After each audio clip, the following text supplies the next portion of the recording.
Unless you believe that there's going to be a dramatic deceleration in Moore's law, then the computer of 25 to 30 years from now is going to be dramatically and fundamentally different from the computer of today. And the speed, not only in the speed and quantity of calculation, but in the qualitative changes that this will produce. Stop and think about how IT has changed the world since 1975. Business, communications, homes, personal relationships, governing, everything that's happened to us over the last 30 years. The changes of the next 30 years, I believe, are going to be an order of magnitude greater than that. More than 10 times greater than the changes we've experienced over the last 30 years. Which is going to lead to a very different kind of world in some relatively obvious ways. For example, we are going to live in a seemingly alive but invisible world, surrounded by intelligence that watches us and watches over us, and the two are not always the same.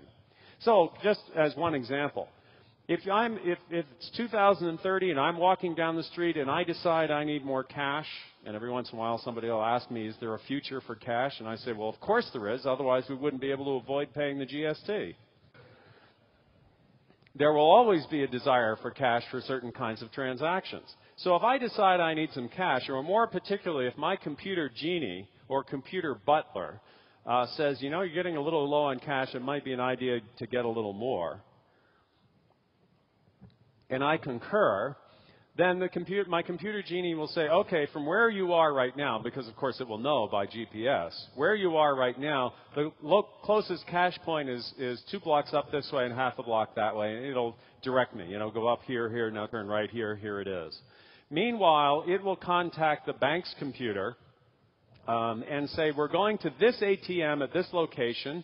Here is Richard's identifier so that you know who's coming, and you can check his accounts, and we're going to want this much cash. And as I walk up to the ATM, the camera on the ATM will look at me and compare my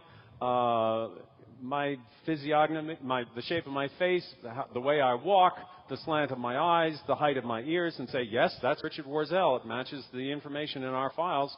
And I'll walk up to the ATM, it will spit out the money, let's say $500. It'll spit out the money, I'll pick it out of the machine, put it in my wallet, and walk away. To somebody from the outside, it will look like I just walked up to the ATM, it spit out money, and I walked away. Total transaction time about 2 seconds. But there's an awful lot of processing that goes on behind that. And not only that, but the bank's cameras will evaluate the area around to make sure that nobody's waiting to mug me.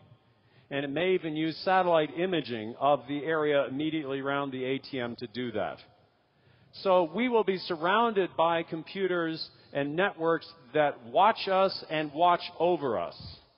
And that also leads to the question of privacy, because privacy is going to disappear. As computing becomes more ubiquitous, as communications becomes more ubiquitous, as computers become smaller, the areas that are private in our lives are going to be whittled down more and more.